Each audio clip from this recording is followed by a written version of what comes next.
Here's 4 very unusual glasses. 2 jokes, a trick and an effect, I suppose you call them.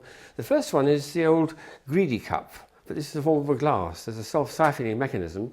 So if I'm asking how much they want, they say, that's fine, I want a bit more. But if they're being greedy and ask for a bit more still, it'll come over the top of the interior tube and siphon automatically. And then, oh boy, we're in trouble. Because now the entire contents of the glass will spill out and you can't do anything about it, I suppose, except drink fast. So it's exactly like the greedy cup, but with the siphoning arrangement, there's a hollow handle here. The entire contents will now spill out to the concern of the drinker. Oh well, it teaches you not to be too greedy, I suppose. This extraordinary thing, a German idea, looks like an enormous tankard absolutely full of beer, but in this case it's just water. To show how little capacity there is in fact inside it, I'll pour the contents into that much smaller vessel there.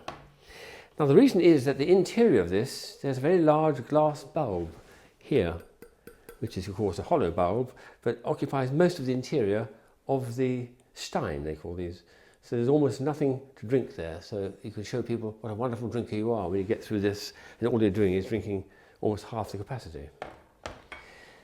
The next one is an antique champagne glass, which I received for a birthday, I think many years ago. And it's got a hollow stem to it, which means that when the liquid goes in, it occupies first of all the stem and then the bulb at the top. And the effect is that the bottom of the stem there has got a high hydrostatic pressure. And that means it's going to force the gas out from the bottom there and make a nice fizz in the centre of the drink there. So I use it for champagne, and you get a continual fizzing, rather it's a bubbling cauldron in the centre there, and almost no bubbling from the side. It's a nice way of demonstrating a little law of hydrostatics. The last item is probably the oldest item in my collection. It's the old standard dribble glass, where the patterning here is very subtle. Those cuts there actually go all the way through. They shouldn't, but they do. And the idea is when you bring this to my lips, the water will dribble down the side as per... I'm so sorry, I must be a bit drunk. Oh goodness me, I'm still spilling. But of course you can get round the trick actually by putting your lip right over the gap like this.